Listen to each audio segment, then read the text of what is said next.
Hey, what's up, you guys? My name is Mitko Karshovski, and welcome to episode 91 of That Remote Life podcast, where we hear from location-independent entrepreneurs and professionals so you can learn to quit the cubicle and live life on your terms. Today on the podcast, I am joined by Uptin Saiidi. Uptin launched the digital video team for CNBC International, and while there, produced reports amassing millions of views online. And one of those segments focused on the digital nomad movement in Bali, Indonesia. And to date, that video alone has over 11 million views across YouTube and Facebook combined.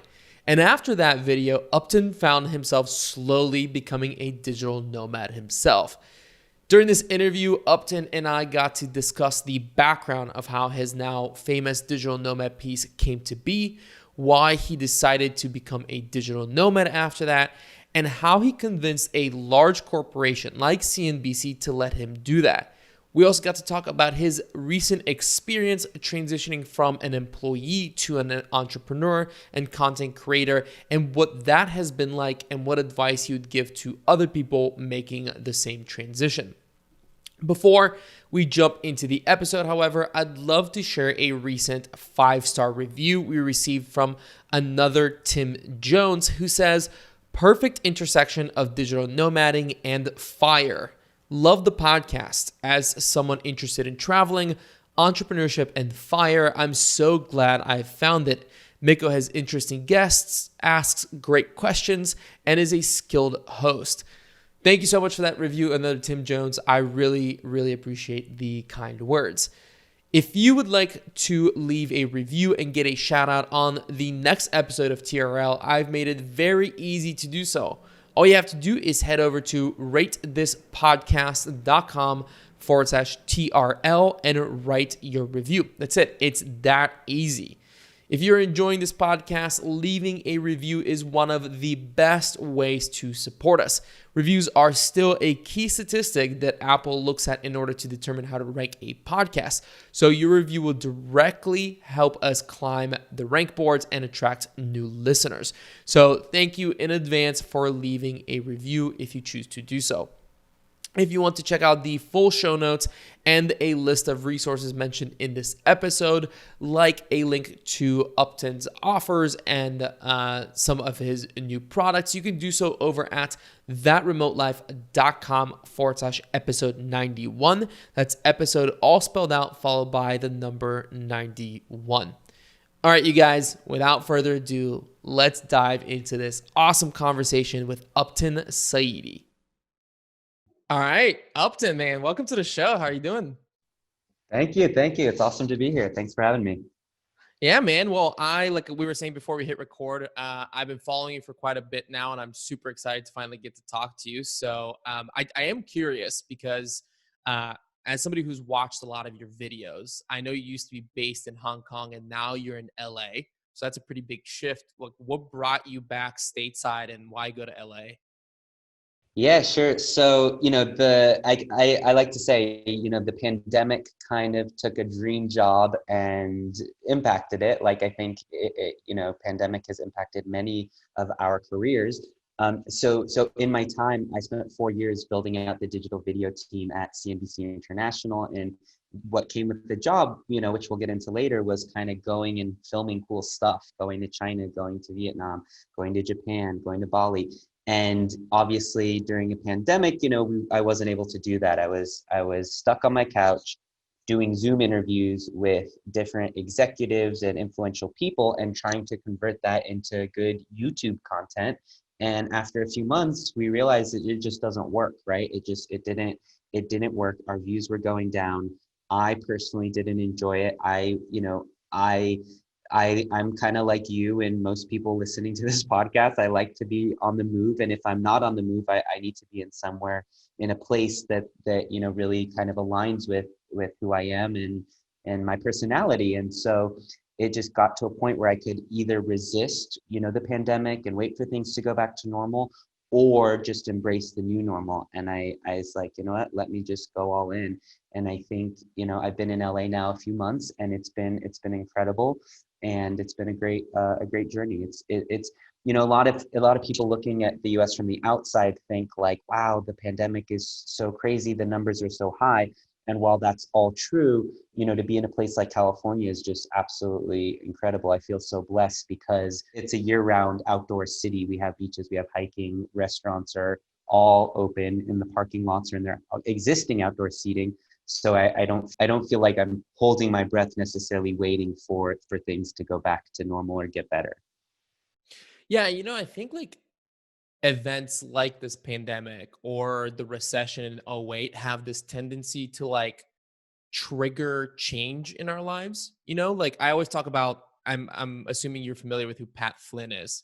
But he was an architect in '08, and then the recession hit and he didn't have an architect job anymore and he started Smart Passive Income. So it's like this moment that allows you to almost like stop and think and say like, okay, like what do I want to be doing, and essentially kind of like start a different life, because if you're comfortable, you might not, want to take the chance to do something new that you maybe have always wanted to do. So, but I first came across your work when I saw this video on YouTube that you did for CNBC back in 2017 called I and I it was called I tried living as a digital nomad for a day. And I was like, oh, this is interesting. And I clicked on it and I watched it, and that's how I met you. How did you first find out about the digital nomad lifestyle, and how did the making of this video come about? Because I can only imagine you telling CNBC like, hey, I'm gonna go to this really cool island in Indonesia called Bali and like hang out there and like make a video. So how did you find out about the lifestyle, and how did that video come to become what it is now? That's a great question. And this is one of my favorite stories to tell. So it happened super organically. I was kind of vaguely familiar with the digital nomad lifestyle, but my whole career I had spent working for, managers in corporate offices from New York to Singapore. And so at the time I was based in Singapore, and I took off a week from work to take a vacation, a holiday. And I remember looking at flights from Singapore to Bali. It's only about, 2-hour flight. And I remember seeing like flights were really expensive on Friday night, but like less than half the price on Thursday night. So I remember thinking to myself, like, well, you know what? I just work on a laptop anyways. My manager was based in London. And I was like, you know what? Why don't I just like work from Bali on Friday and leave Friday night and save all this money for my vacation? And so I did it, and I flew to Bali, and I was super excited. And now, even just a couple years later, this doesn't sound like a big deal for especially your listeners, but for most of the world, because we are all working remote. But back in 2017, this was a really foreign concept, to just work for a corporation and like not be working in the office that day, and especially be working from another country. So anyway, so I got to Canggu, which is a really fun part of Bali, and known for all of its digital nomad scene. So I got to Canggu, and I remember, I Googled co-working space Bali, and I found this awesome place called Dojo. And it was actually as I was walking from my Airbnb to the co-working space on that Friday morning. It was maybe 8:39. And I just had this like sensation rush over me. And I was like, wow, like I have a backpack, I'm in shorts and flip-flops, and I'm going to work, And I was like, you know what, I should do a video on this, because that's kind of where we were leaning our videos toward, is to show more personality and tell stories and be more intimate with our audience. And so I literally had the iPhone 7, I think at the time, in my pocket, and I just started filming on selfie mode. I started filming on selfie mode, like me walking down the street, me walking into the co-working space, me paying the $15 day pass. And I just was like looking around like, this is so cool. All these people are like digital nomads, and I just kept filming it, and I really stayed true to my day. And it got to a point where, I'm an extreme extrovert by nature. And so here I was like sitting at this co-working space in kind of by myself, right? I didn't know or talk to anyone. And I kind of felt a little bit like left out, because I saw how many people were friends and, caused like meeting and greeting each other. So I actually messaged the manager or at Dojo, and I was like, hey, I'm a CNBC reporter, and I'm doing a report on digital nomads. Would love to talk to a couple people here. And You know, it was partially for the video, Mitko, but it was partially just because I was like, I was lonely. Because you wanted Yeah, I to, just wanted to meet people. And so an hour later, Michael, who's the owner of Dojo, came, you know, introduced himself to me, and he's like, yeah, I found you 3 people. Why don't you come meet them? So I sat in that open area, and that's where I met a guy named Zach and two co-founders named Cassie and Shay, who had built their entire business around the concept of working remotely and empowering people and teaching people to do that. So I met them, and I literally just kept filming everything in selfie mode. And I was like, hey guys, can I go to lunch with you? And so I went to lunch with them, and we, you know, I'm sure you remember in the video, we went to lunch, we ordered coconuts. Zach ended up going surfing. And there's this moment in the video where I asked Zach, I'm like, all right, so we just had lunch. Now Zach, we're about to go for a surf. And I look at Zach and I go, what's your name again? And he goes, Zach, what was your name again? And I'm like, Uptin. And so many people, when we put this video out, so many people in the comments commented on that scene, because they're like, why didn't you edit what were that they out? saying? Well, they were just like shocked. They were like, why wouldn't you edit that part out? Or like, how could you have lunch with these people and not know their names? And I think the reason I mentioned that to you is to show that it's such a sign of the times, right? People really want authenticity, even from a brand, you know, a big media conglomerate. They want that authentic connection with people, right? They don't want these like highly produced videos. So, you know, so I spent the full day there. We put out the video, and I actually told my manager after I filmed it, I was like, hey, I did this video on the digital nomad scene. Is this the future of work? And I edited it myself and everything, and I showed it to her. It was a 5-minute video. She had maybe 1 or 2 notes, but aside from that, she's like, this is good to go. And we posted it on Facebook and YouTube, and we saw on Facebook within a couple days, it started to get 100,000 views, 200,000 views. And, you know, it eventually, I think right now it's around 11 million views just on Facebook. And so a lot of people, you know, back to that comment, they were just like shocked that we put that moment in. But I, you know, so to this day, that was the second highest video of CNBC International, the second highest Wow. video. Yeah. And I I did not think, know that. yeah, and I mean, I've had people come up to me at conferences, and you know, that's like, wait, you're that guy from that digital nomad video. And when I take a step back and try and think, well, why did that go so viral? I think it's because one thing I've discovered in my past few years making, you know, digital video content is that people like the intersection of novel and familiar, right? So if I make a video about, you know, AI impacting our brains and chips in our brains, it's probably going to go over a lot of people's heads, and it won't be relatable. But you know, so what is that? Novel and familiar is work, right? Familiar, everybody knows what work is. Everybody in the world knows the concept of work, right? But the novel is working on the beach. It's working in Bali. It's working in your flip-flops. So to combine these two concepts, I think was one of the reasons that it gained so much traction. Mm. You know what because I totally agree with you. That moment in the video where you ask Zach what his name is again, it is one that kind of makes you stop for a second because it doesn't feel like it should be in there. And I imagine, you know, that's what people meant when they said, like, why didn't you edit it out? But the thing that I really enjoy about it is that it's so familiar. Like, we've all been in a situation, especially as people who, I'm like you, I'm super extroverted. I love meeting new people. And I'm sure there's people out there who've also met someone or been at a conference, have met two, three, four people all at the same time. And it makes it kind of difficult to remember that person's name. And you're always stuck in that position of like, oh, shoot, I forgot that person's name. And now I need to come up with this like elaborate strategy to get them to say their name so that, you know, it's not clear that I forgot their name. And I love the fact that you were just like, hey, what was your name again? And then he reciprocated because he probably forgot your name too. And it's just, I think that's such a common thing in our, you know, in our world, because you're meeting so many people all the time and it's so easy to just forget. And I think it should be okay to ask people's names, you know. Mm-hmm. So I do love that. I do have to ask though, at the end of the video, you say, and I'm paraphrasing here, but you say that while it looks like a pretty nice lifestyle, you don't see it happening for you anytime soon. Now, obviously, that was 3 years ago, and you afterwards did end up becoming a digital nomad, and you are now. What changed in those 3 years that you went from, you know, I don't think this is happening for me, but then it did happen? Yeah, it's funny that you bring that up. So I think the reason I said that at the time was kind of, well, two things. One is like I felt like Of course, I would love that lifestyle back then. The reason I didn't see it happening for me anytime soon was because I worked for this, massive media conglomerate, right? Mm-hmm. NBC, MSNBC, CNBC, right? Owned by Comcast, which has tens and tens of thousands of employees. And so how the heck could I be this guy who's, has a full-time job with health insurance and then be a digital nomad? I just couldn't see that path or that route at the time. And and it is funny too, because it's like, in hindsight, when I think about the title, like, can I survive a day as a digital nomad? It's like, it's kind of a silly, ridiculous title. Like, well, what's going to happen? I'm going to like come screaming out of the co-working space and go back to my corporate job. No, but I think, that was one of the things I learned in creating digital content is creating a question.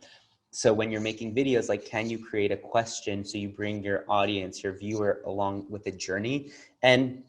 And it's the same thing in TV and film, right? The reason we watch a movie is essentially for the major dramatic question, is what it's called in screenwriting. Is he going to get the girl in the end? Is he going to save the world? Is she going to come to terms with her father or her disability, right? Like, there's so many, it's a very simple question. And if you take any movie that you like, you can really extract that major dramatic question that keeps you watching till the end. And I think that was kind of the reason that I phrased it that way, even though it was, it wasn't necessarily like, like I said, no one's gonna come, my life won't be ruined because I spent a day as a digital nomad. But yeah, I mean, to your question, the fact of the matter is, the reason I said that at the end is because I couldn't imagine myself living like that. But then I did. And how did that happen? Like, did you just come back from that and go like, "Oh, that was pretty great. Let's see if I can do more of that," or like, at what point did you Sort of. decide that it was something you wanted to continue doing? Well, so basically, CNBC had always traditionally been live television and, a website, right? And so in 2016, we launched the International Digital Video Team, which was everything other than those two platforms: Facebook, YouTube, Snapchat, Instagram. We ended up selling a lot of our content to airlines and flight entertainment. And so our teams were based in London and Singapore. And so after a couple years of just being in Singapore, which I found to be a little bit, it lacked a lot of good visual stories. Singapore is amazing for CEOs, to interview CEOs, but if I'm tasked with going and like filming people and cool scenes and shots and robots and travel, there's only so much you can do on a small island, right? You can drive from one side to the other in about 45 minutes. So I requested a transfer, and so the network transferred me to Hong Kong. And so remember, now all of a sudden my team is all in Singapore and Hong Kong, and then I'm kind of in isolation my team is in Singapore and London, and I'm in isolation in Hong Mhm. Kong with the TV producers and TV reporters. So after a couple months, being based in Hong Kong, it became very apparent that, like, well, what difference does it make if I go into the office or work from my house or work from Starbucks? And then it was like, well, I'm going to Japan for a vacation next week. Why don't I stay for 2 weeks and film some content? And my managers loved that, right? Because obviously I was picking up stories without breaking their budget. And so it just became a win-win. It became a win-win where I would get my best content while I was traveling, and they supported that. So were you then, because I know that you spent quite a bit of time in Bali, and you said that you love being in Canggu, and that has a little bit, if not more, of the problem of Singapore, that it's a small island with only so much going on, that you could, so many stories that you can collect. Were you then essentially traveling to the stories and then sort of coming back to your home base in Bali and kind of like doing the background stuff? Or how did your work as a digital nomad and your life as a digital nomad combined with that when you're working at CNBC? Yeah, the way I kind of thought of it was my unofficial two bases were kind of Hong Kong and Bali, and then I would travel where the stories were. amidst that. So Japan, Korea, Vietnam. In Bali, yeah, I only did maybe, in fact, at one point about a year ago, I made a rule to myself. I was like, no more Bali stories, because I was writing articles on the fancy, the luxurious Starbucks in Bali. I was doing videos on Potato Head and how they made the world's like most eco-friendly hotel with, where they confiscate your plastic bottles when you arrive. So I do feel like, I wouldn't say I exhausted all the Bali stories, but, just from an external standpoint, if, our viewers were sitting in Chicago and stuff, it's like, well, how many, what did they have, like a Bali bureau now? So I kind of made a rule to myself, like, okay, no more Bali stories. So the vast majority of my time spent in Bali was editing, writing, scripting the videos that I had shot in other locations. I love that because that goes along with something that I don't know if you're familiar with Naval Ravikant at all, but he kind of has this prediction of work in the future and how it's actually going to be a lot of like short sprints of work and then like long periods of rest where you're maybe not working or doing something in the background. And I love that because it's almost very similar. You were traveling to where the work was, the stories, and then you'd come back to this place that you really enjoyed spending and maybe have a bit, maybe be a bit more relaxed while doing like the background tasks. And I love that because it's kind of like already showing that the future that's been predicted by very smart people like Naval Ravikant are actually coming true already, you know. Yeah, um yeah. It was interesting. It was a fun kind of way to plan out. And I think, like many digital nomads, I would never really plan more than a week in advance. I mean, there were days when I was in Hong Kong where I would be like, should I go to, Bali tomorrow or just stay in Hong Kong? And that's a 5-hour flight. I mean, it's not exactly, next door. But that was just kind of the way I liked to live, and go to places based on my personal interests. Like, oh, I just want to, go to a club, or go to that museum in Tokyo, and then also professional, right? Like, Japan is a gold mine for a digital video journalist, because there's just so many crazy, cool stories to tell there. mhm. Now, as somebody who has kind of worked with, I mean, you literally transferred from being a regular worker, quote unquote, to working as a digital nomad in one of the largest corporate, possible companies, right? So for anybody who's listening who is right now working as an employee, going to the office, or maybe not at the moment, what advice do you have for them if they're kind of like, hey, I kind of want to do this. I want to keep working for my company, but I'd love to negotiate some sort of digital nomad friendly agreement. What sort of advice would you have for them? Yeah, I think this 2020 has been just absolutely incredible in terms of accelerating those Mhm. opportunities. I think it was Schwarzenegger, when he was governor of California, he had a huge push to encourage people to work remotely, to lower the traffic and the congestion here. And he didn't get that far with that movement, but just in the past 6 months, that movement has accelerated, 20, probably 20, 30 times what his efforts were as governor. And so I think now is, there's never been a better time to have those conversations. I mean, just look at so many of the big tech companies that are saying, don't come back till next June. If you want to get a 1-year lease in North Carolina instead of San Francisco, do it. And my personal prediction is that what's going to happen is, even though a lot of tech companies have said, yeah, some of our workforce will be full-time remote and the rest will come back next July or June or whatever. But like, we all know how much change can change in just a couple months, right? So, I mean, my kind of theory is that what manager in their right mind, next in summer 2021 is going to tell their staff, okay, guys, like, hope you had a great year and a half working remotely. Monday morning, 9 a.m., don't be late. Don't forget where to park. Don't forget where you sit. I think all of those conversations are just going to be flipped on the head. And I think that, there obviously a lot needs to be done in terms of taxation and all of that, in terms of, Zuckerberg saying compensation will be shifted depending on where you are for his employees at Facebook. But I think that, there's never been a better time to have these conversations. So how to personally pitch your manager? I would say it's to think about the value that you can provide, right? It wasn't like, my managers were doing me a favor by saying, okay, yeah, go, right? It's like I actually created way more value by doing this than had I just been sitting day in and day out in Singapore or Hong Kong, right? And so now obviously, that's going to be harder for a lot of other industries. But, one of my good friends who I met in Canggu, his name is Glenn, he was a CFO for a medium-sized startup, and he says, you know what, I think I've had it. I'm gonna quit, and I'm gonna go travel the world for a year. And his company came back and said, well, why don't you just continue being our CFO, but do it remotely, full time. We don't even care if you're on a different time zone. And he's like, oh, are you sure? And they're like, yeah. And he did it. And so, I think one of the reasons him and I became such good friends in Canggu and at Dojo in Bali was because we both were two of the only people that worked for big companies or companies in general. And we weren't, entrepreneurs like pretty much everyone else you meet as a digital nomad.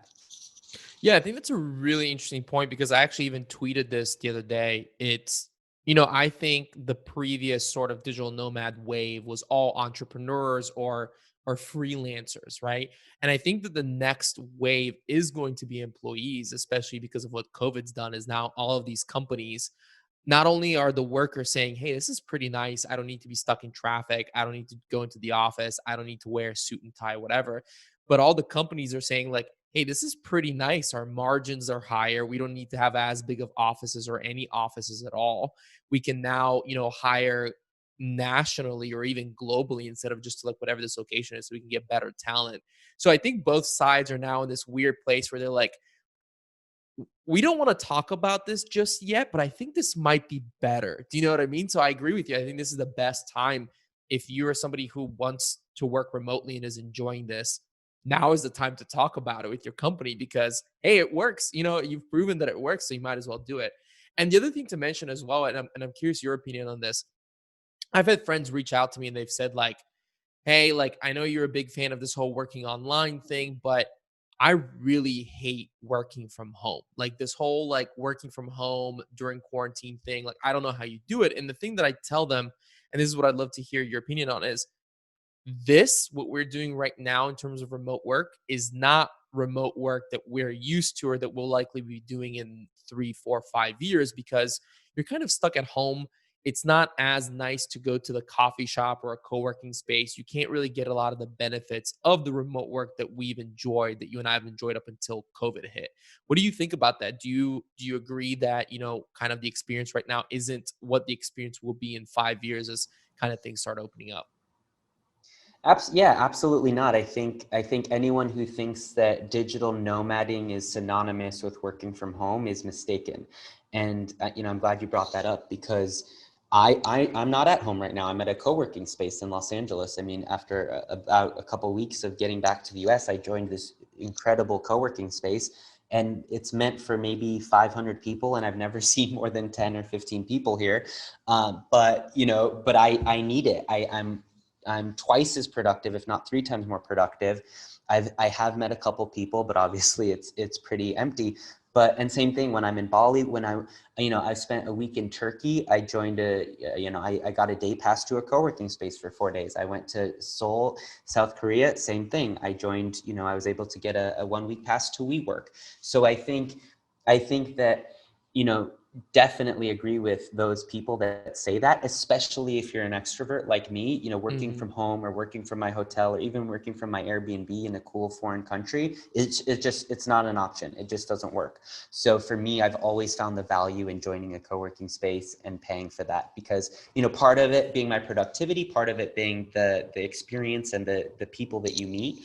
And I think that when it comes to people converting from, let's say, like 9 to 5ers to entrepreneurs or remote workers, they need to ask themselves these questions. Do they like routine or do they like variety? Do they like people or do they like to keep to themselves?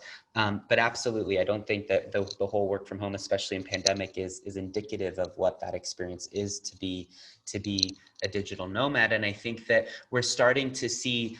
Have you heard of Draper House? Draper Startup House. It I was have not originally known. Yeah, so it was originally started as Tribe Theory, and now it's Okay. Tim Draper invested a good amount in it, so now it's called Draper Startup House. And this is a place where it's literally like a WeWork meets hostel or Airbnb, whatever you want to call it, but it's an entrepreneurship hotel, and they have at least half a dozen, if not more, locations now. I covered their opening in Singapore, then they opened one in Bali. They have some in India. I think they now have one or two in the U.S.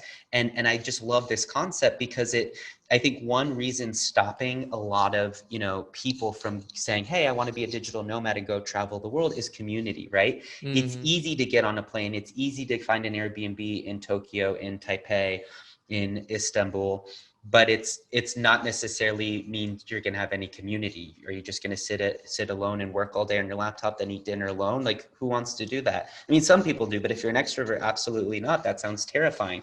And yes, you can join co-working spaces, but I've done many, like I said, day passes at co-working spaces, and just because I'm there for a day with my laptop doesn't mean I'm going to have a community and have people to have lunch with and network with, right? It's not necessarily that easy either. So I think we're going to see a ton more of these sorts of concepts, like the Draper Startup House, which combines the element of co-working with accommodation, right? So you stay at one of their locations, you wake up, and then you have a place for not just co-working, but you see, you're next to a bunch of entrepreneurs. It's just like a co-working space that has beds as well. And I think we're really going to see a ton of those because it creates so much more community. And then also what you can do is you can go to their different locations and you're already part of a broader network, right? You're not kind of Mm-hmm. in isolation, just going from an Airbnb to an Airbnb in all these random countries. Yeah, I think all of those services, like there's a lot of new services being created around this new industry. And I totally agree with you. I think, health insurance is going to be another one that a lot of companies are trying to solve at the moment. I think just co-living in general, exactly what you're talking about is like there's also like community, but then there's like, community because you can go to a WeWork or another co-working space, but who's to say the people there aren't going to be just like the people back home and aren't going to necessarily have like share your interests and that kind of stuff. Something like what you're talking about with the Draper Startup House is something where it's like you have a community of people who are interested in what you're interested in, which is not something that you can always find in every co-working space. Yeah. Um, And I just want to comment on that because, it reminded me with Bali, my family in the US would be like, why are you spending so much time in Bali? Like, this is so weird, like, okay, we get it. It has surfing, it has beaches, there's yoga, the cost of food and accommodation is incredibly inexpensive. But they just didn't get it, right? And then they came and visited my brother, my parents, they came and visited over Christmas, and we did 3 weeks, 2 or 3 weeks in Bali. And as I was kind of giving them the tour of the co-working space and showing them around the restaurants and the gym and all that, that's when it really hit me. I was like, wait a minute, it's, those things that I mentioned are nice to have, but the real reason I keep coming here is the community. It's the people. It's everybody I meet that's also a digital nomad. And, the Balinese are beautiful, wonderful people as well. And Indonesians, one of my favorite, people.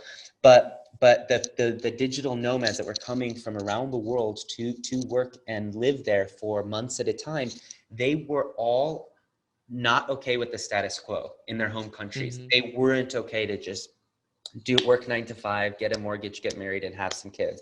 They wanted more meaning and more purpose in their life. And that looks different for everybody. For some people, it's scaling a multi-million-dollar company from Bali as an entrepreneur. For others, it's becoming a vegan and meditating day in and day out, right? But Mhm. even both sides of the spectrum of people that you'll meet in Bali, both of them were, I think what they both shared in common was not being okay with the status quo of how previous generations have lived and how society kind of told them to live.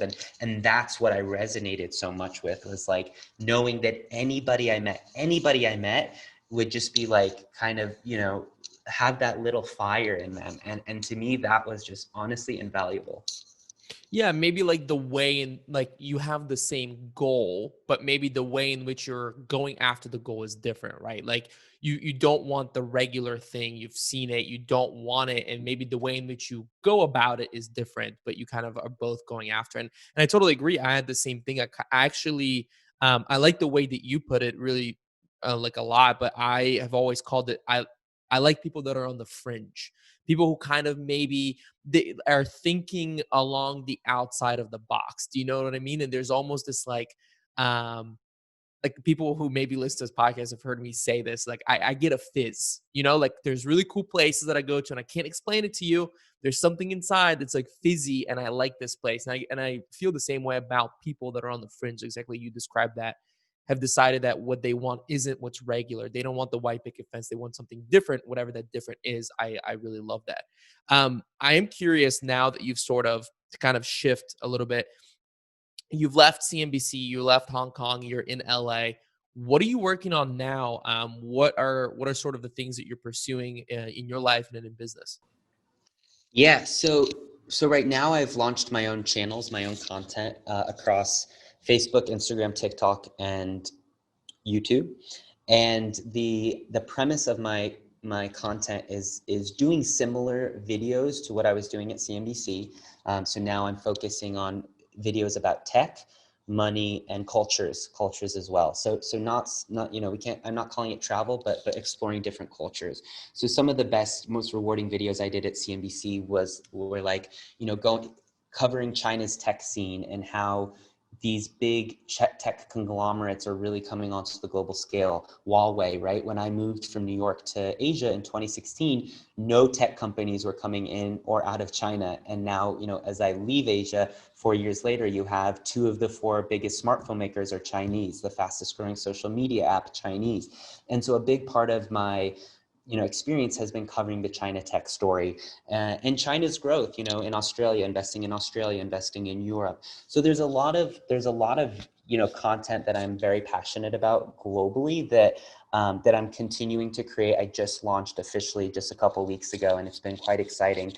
And I think the opportunity really speaks for itself, Mitko. Like when I was telling you earlier about the Bali digital nomad, I shot that entire video on my iPhone 7, right? That ended up airing on CNBC globally around the world in every continent. That stuff that I shot in selfie mode on my iPhone 7, right? There were videos that I shot on my iPhone 7 that we sold to airlines. I was on a flight on Qatar Airways and I saw my show literally between like friends and these Oscar like Meryl Streep movies, and to me it just blew my mind. It was obviously an exciting, cool feeling, but more importantly I was like, wow, like just the fact that I can have somewhat user generated content feel and it can be not just sold but watched by people. To me it says a lot about the current space of digital media, of media in general. I Hmm. mean, even in the advertising sector, I was just on Twitter and I saw Best Buy had a promoted ad, and it was a girl, literally a girl with her cell phone, like putting the phone down in a Best Buy store and start dancing, right? So it was the idea is that it's supposed to feel like it's user generated content, knowing that that's going to be a more effective conversion than if it was this highly polished Best Buy ad. And so we're living in a time where people less and less want to see that polished stuff. And I always would say this about the digital nomad video. If I flew our cameraman from Singapore to Bali and he put a microphone on me and we did the lights and I said, today I'm in Indonesia and I'm going to go inside this co-working space to see what all these young people are working on, right? There's no way that would have gotten 11 million views. It probably wouldn't even gotten 1 million views, right? But for me to do it in selfie mode really created that connection with the viewer and the impact. And so that's why I'm creating my own content, is because now more than ever, people want to connect with the person. And it's always been like that. I lead workshops and I ask people, I say, how many of you first joined Facebook to connect with a big brand or a company? 0 hands. How many of you joined Facebook to connect with a news network? 0 hands. How many of you joined Facebook to connect with a person? It's like every hand goes up, right? So the more and more we can bring this element of, or I can bring this element of, connection to my audience, the better. So that's been a big part of my projects the past few months. And then simultaneously, I'm also hosting workshops. So I've done a number of workshops for companies that, you know, have found their employees to just need a little bit of upskilling to become better communicators, better at storytelling, pitching, whether they're pitching to clients or customers. I've done a lot of that. I've done some media training with executives who were doing live interviews on CNBC, on Bloomberg. And then I've also, you know, started to come up with some content creation as well. So helping startups, helping brands, and actually executing on videos for them, you know, 2-minute short form videos that help them tell their brand story. And again, a native kind of way. So, you know, traditionally someone wants a video, they're going to hire a crew, do an interview, and it's going to be this big, you know, polished like video. And so I kind of help startups by making them videos that are just a little bit more user generated feel and just short and punchy, right? Because average duration time on Facebook is just a lot smaller, Instagram as well. So that's kind of the two or three main, you know, projects that I'm working on. But I have to tell you, Mitko, like I've been going at it for not even 3 months now, about 2 months, and it's been truly some of the most rewarding few months of my life, because I feel like, you know, my value isn't determined by you know, a one singular budget at one company, right? Now the global market can kind of determine my value, and my pricing is determined based on my clients on a global market, right? So it's been truly rewarding. I've hired a couple of part-time staff as well to help with some of the initiatives and all that. So you've essentially taken the shift from being an employee, right, at CNBC to now being an entrepreneur. Was that always a part of you? Like, did you always know that you wanted to do that, or were you just sort of like found yourself in that position now? Great question. I've always had an entrepreneurial, you know, spirit, I think, like Mhm. a lot of people have. But I remember when I graduated college, so many people were like reading the 4 Hour Work Week and saying like, why would you work for a company, Upton? Like you can be an entrepreneur and be your own boss. And I remember thinking to myself, like, why would I want to do that? You know, I love, again, being an extrovert. I love connection. I want a boss. I want a mentor. I want to sit in a boardroom and like take notes and aspire to be them one day. And it's so funny because even at this co-working space, I find myself, I don't sit in the open hot desking area. I sit in like, you know, some of these boardrooms and even like little offices that are available for common use. And I realized one of the reasons I'm doing that is because when I graduated, I worked at MTV. And I was 22, 23, and I would see all the VPs were in their 30s at MTV and Viacom, and they all had little offices about that same size. And I remember just being like, wow, how cool, one day, right? Like just their own office. And so now I feel like in a way I'm trying to like, you know, to fulfill that 22-year-old like dream, which was to like have an office, right? Which is so silly and ridiculous, but still part of me just needs to fill that, and I'm doing it, right? But yeah, so I've always had that entrepreneurial spirit within me, but I knew for sure I wanted to work for a company. I knew the opportunities would be greater. You know, stability, no, I don't think most, you know, 22-year-olds care about stability. So I didn't care about that, but it was mostly about the opportunities and the learning curve, right? Even at MTV News, I always thought of that as my graduate school for media and journalism, because I studied finance. I didn't study journalism. And so I would, you know, my friends would judge me for not becoming an entrepreneur, and I would judge them for becoming an entrepreneur. There's people listening right now who they want to start their own thing, but they're right now working still as an employee. What advice do you have for them for that shift? Because usually that shift is the most difficult part of the journey in many ways, right? Like once you're cooking and your business is making money, then you're kind of, you know, you have a little bit of gas in the tank to keep going, but that shift can be really difficult. What advice do you have for them to transition from being employees to entrepreneurs? What were some of the things that you did, for example, that have made your transition easier?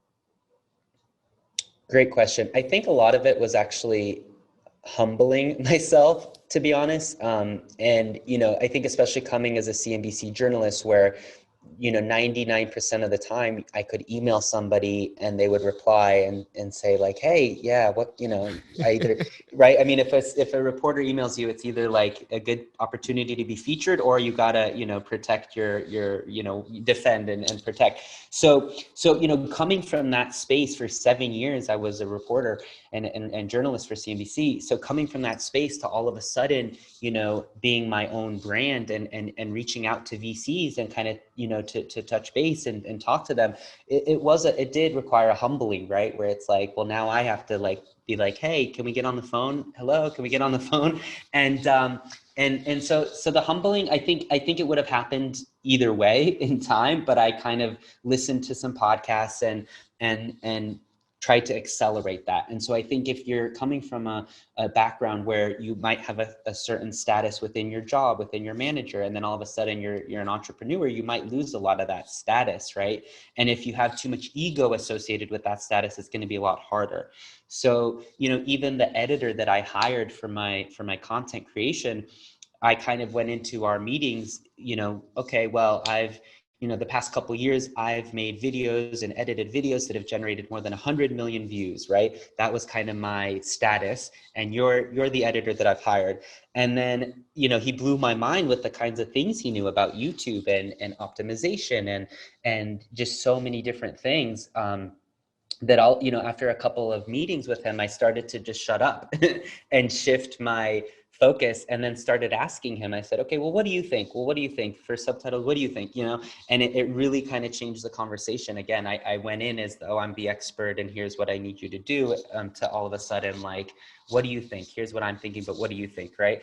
And so that to me has been just like a huge, it wasn't an easy shift, but once I was able to accept the humility of like, you know what, I'm just here to learn for the next 6 months, 12 months. I mean, ideally my whole life, but you know, I need to give myself that space to say, okay, I was really good at this. I was known for that.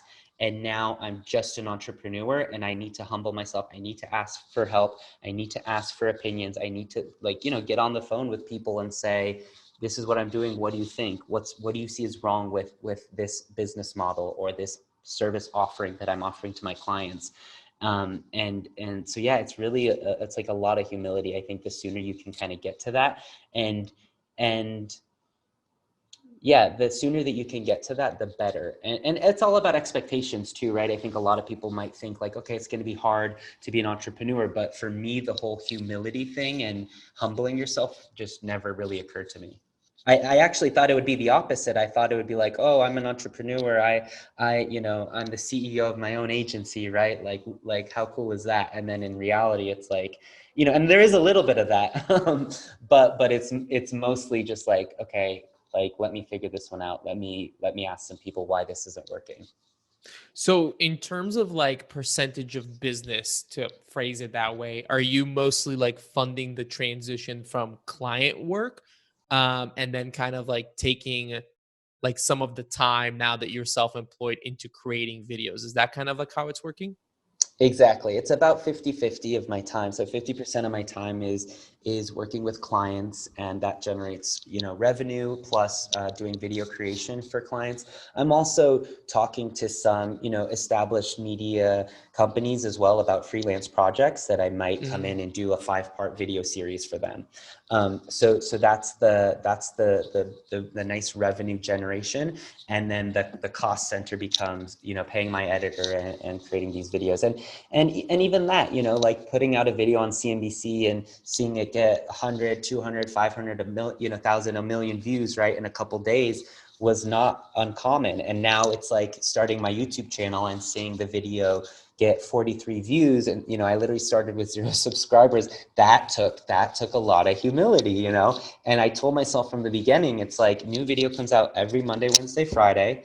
And that's it. And I actually told myself, I was like, I don't care about views at all the first 6 months or maybe even year. It's just about consistency. The thing that I will check is my growth rate, right? What is that percentage growth rate week on week? And that will be my barometer of kind of my KPI. But aside from that, like, I cannot fixate on subscribers or number of views, right? Because I'll just end up dead in the water, you know, before I even start. So yeah, that's kind of how it's been. That's kind of my business model right now. And the plan is in a year or 2 years to eventually merge the two, right? Where it's like, Mm. I'm creating this content. I've built up my audience, and then I can start to work with brands or tourism boards, whether that coming in as a consultant or content creator or a mix of the two. That's kind of the ultimate goal for the next 2 years. Yeah, the views game is dangerous, man. Like even without coming from CNBC and having millions and millions of views and subscribers, some of like I think maybe like eighth or I don't know, like in that range of video that I published got like I think 30 or 40,000 views. And I was like, oh, here we go. And then ever since then, now it's like, even when I get 100 views or 200 views on a video, I'm always like, oh, but why isn't it thousands? Do you know what I mean? So it does hit like it's almost, I think it can almost be a bad thing if you have a video that really kind of pops in some way early on because you think that that's where your energy comes from, and then it might not result in the next 50 videos that you put out, and it can be really demoralizing to continue doing it, but sort of Yeah. Hey, heading towards wrapping. can I just Yeah, comment absolutely. one real quick on that? Because that I think that one was a really tricky one for me. So we would put out videos on Facebook, and that was around the time of the digital nomad video got 7, 8, Hmm. 9 million views. And just months later, Mark Zuckerberg said, "I'm going to change the algorithms because there's too much." That was around the time where like really dumb viral like clickbait videos were just like consuming our feeds. I don't know if it was consuming your Hmm. feed, but I would go on Facebook and it was all these like, watch what happens next, this mother does this crazy thing, right? And so Zuckerberg had it, and he said, I'm changing the algorithms and everyone's going to get impacted. And our views literally went from maybe like 100,000 views in the first 24 hours on one of my videos to maybe at most 2,000, like literally within the span of a couple months. And that was so devastating and demoralizing. And what I had to do was I had to actually be very honest with myself. And I realized that like, I had gotten to a point where I would refresh constantly when I was walking to work, when I was waking up. And I was like, it'd be so cool if this video hits 1 million views, refresh. Oh, it's 1 million views. Cool. Well, what would be really cool is 1.5 million views. And it's, it's that constant, like, I guess, slot, gambler, addict, whatever, dilemma. But I had to actually call myself out on that and say, wait a minute, like, this is sick. Are you doing it for the views, or are you doing it because you Hmm. love it? And that's where Right. the 80-20 rule really was powerful for me, because I was like, well, 80% of what I'm doing this for at the time was the views, 20% was process. And so I worked really kind of hard on flipping that. I flipped it from 80% I flipped it to 80% process. I just love doing it. I love the flow state that I get when I create these videos. 20% will be, how did it do? And I've really maintained that, especially, now that I'm creating my own content. Another thing I tell some of my clients is like, when you hit publish, that's your win. Your win is not, did it get 500 views or 500,000 or Mm, 500 million? It's, did you hit publish, love And that's that. how I think of it. The second I hit publish, I'm like, do a little victory dance and start working on the next one. Yeah, I love that. That's so good because like if you love the process, and this is why, like I always tell people like you need to find the happy medium between like what your clients and what the market wants and the thing that you want to do, because if you're doing something just because there's opportunity but you don't love it, somebody who loves it's going to beat you into a pulp because they will obviously put more work into it because they enjoy it and it's easy for them and it's play for them. It's not work, so you need to find that happy medium where you're getting paid for what you're doing, the market needs it, but also you need to do it because you love doing it. So I totally agree. It's really great to find that. I do want to ask, kind of before we start signing off, you've spent a few years now living as a digital nomad. Obviously you've spent a lot of time in Asia, and everybody listening has probably at this point heard about Chiang Mai and Bali and all of these places that are sort of like the regular two hit locations. But what are some of the locations that you think more people need to keep an eye out as digital nomad kind of hotspots? Are there any spots that you've been like, more people need to come here and know about this place? I think, I've spent a fair amount of time in Istanbul, but not enough to know, what it's like to be a digital nomad. But I've seen so many of my digital nomad friends, and I'm sure you have too, just spend time in Istanbul. Part of it is, they're open during pandemic. And so I think that's one of the, bigger reasons. But it is just such a magical place in terms of culture, food right now, because of the lira, the costs are just amazing coming from outside of Turkey. And yeah, I think that's kind of my goal actually in early 2021, is to do 1-2 months in Istanbul and And so I think that's a place that people should really look into, because it's, like I said, it's really just such a nice mix of culture and people. Oh, the other one too is Vietnam. I think Vietnam is, look, the internet is not necessarily going to be the best. So if if you're doing a lot of uploading and downloading, maybe reconsider. But if you have like a more, like you were talking about earlier, people working really hard and then kind of scaling back. If you're kind of looking for a place where you do just want to work 20 hours a week, I think Vietnam is such a beautiful country, because it's innately lends itself to kind of traveling, 2 weeks here, then going north, or going from north to south, or vice versa, 2 weeks, 2 weeks, 2 weeks. The food is incredible. The people is incredible. I cannot think of a less expensive place that I visited the past few years than Vietnam. And the scenery is incredible. So yeah, between Vietnam and Istanbul. Well, and especially when like the new global Wi-Fi's come out, like the one that SpaceX is doing, like the Wi-Fi things are gonna be a Yeah. problem of the past. Like I know there's people reporting, I was reading the other day, they're getting 160 megabits download from the new SpaceX Wow. in certain locations. So I And think in actually, yeah, go ahead.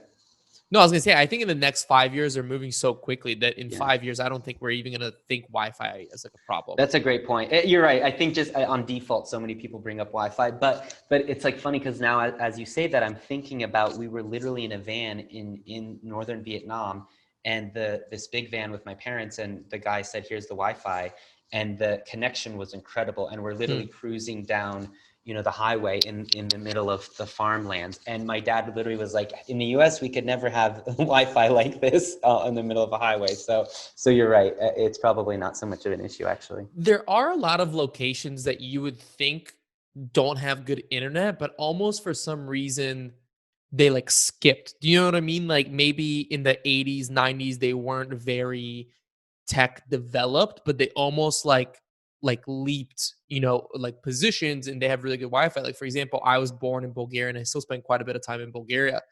Internet in Bulgaria is just stupid good for whatever reason. Like in the town that I spent a lot of time in, Varna, you can go to like a place where you want to get like just like some food, like some stand on the side, and they have 50 up and 50 down, and you would be like Wow. paying a lot of money for that in the US. So I think a lot of places are starting to develop Wi-Fi, and even if they're not developing it themselves, once we have global Wi-Fi, like from SpaceX or something similar, I really think that that's going to be another, gasoline into the fire moment for digital nomads.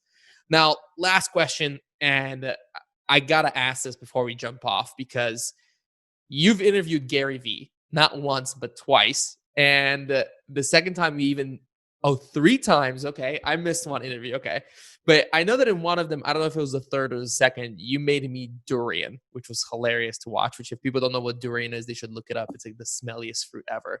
But what is he like in real life? Just kind of curious.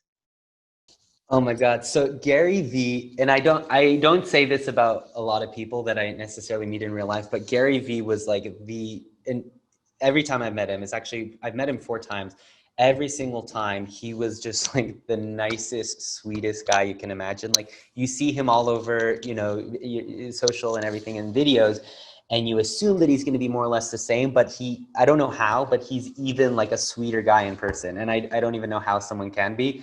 And the reason I just find that so crazy is because I'm thinking about, like, trying to put myself in his shoes. If people were constantly asking for your photo and advice and pitching you, I can't help but laugh at, when I talk about it, because the amount of patience he has, and just humility, and just authenticity he has, is absolutely incredible. When I interviewed him in Dubai last year, that somebody literally snuck in backstage and started like pitching him her idea, and his management was pissed. The security was pissed.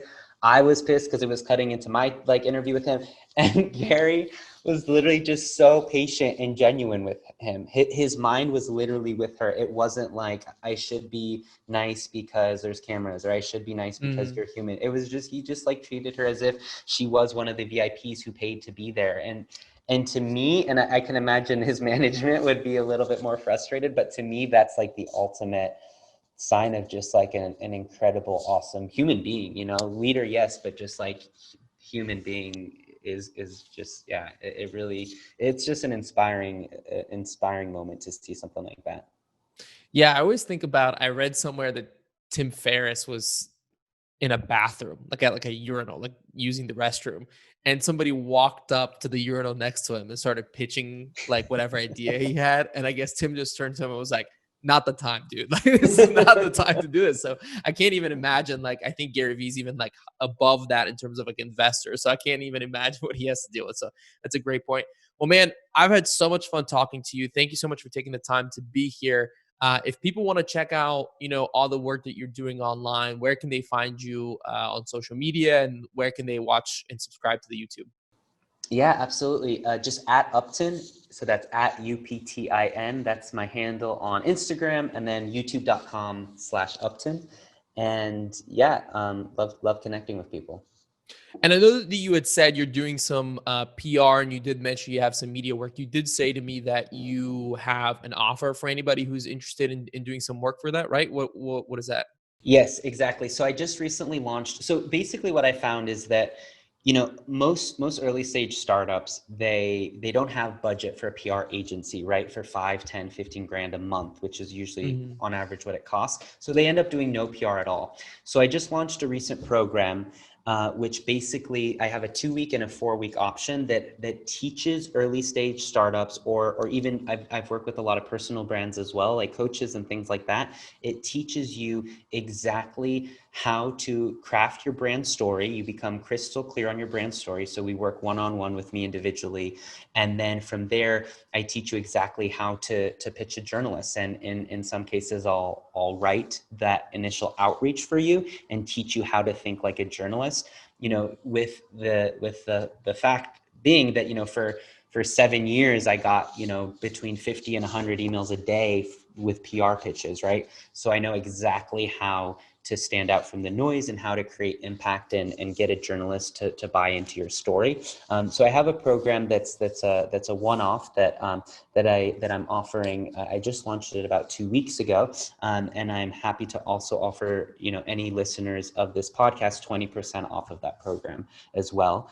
So if they're interested, they can reach out to me. I'm sure we can, yeah. Mhm. Yeah, I'll Get have the on any links in the description for this, or in the show notes. So if you want to send me a link or something, I'll put it up there. But Upton, Perfect. dude, thank you so much. This has been so much fun. Hopefully next time we can meet up in person somewhere, maybe in Istanbul. But thank Yes, you, brother. I would love appreciate you that. being on. Yeah, awesome. Thanks so much for having me.